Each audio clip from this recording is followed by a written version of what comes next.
Hello everyone. If you keep getting this error when trying to play Battlefield 6, then you have come to the right place because in this video I'm going to show you how easy it is to fix that annoying error on Battlefield 6 easily. So first off, I'm going to show you two solutions.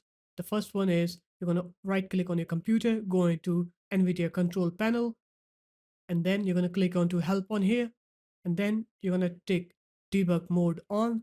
And once you do that, you can try to play the game and check if that fixes your issue.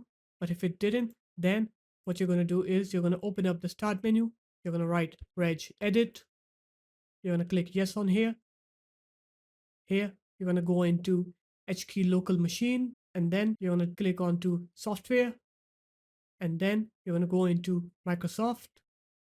And after that, you're going to scroll down, go into DirectX, and here you should have a folder named shader cache. And once you click onto that folder, you're going to come here, you're going to right click on here, click new, go into keyword 64-bit value.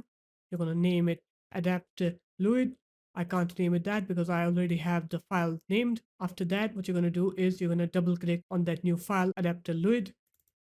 You're going to put in this value here, and then you're going to click onto OK.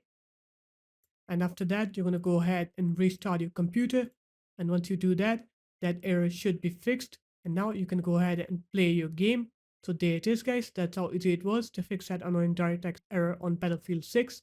If you guys found this video helpful, make sure to leave a like, comment, and subscribe to the channel. And I'll see you in my next video.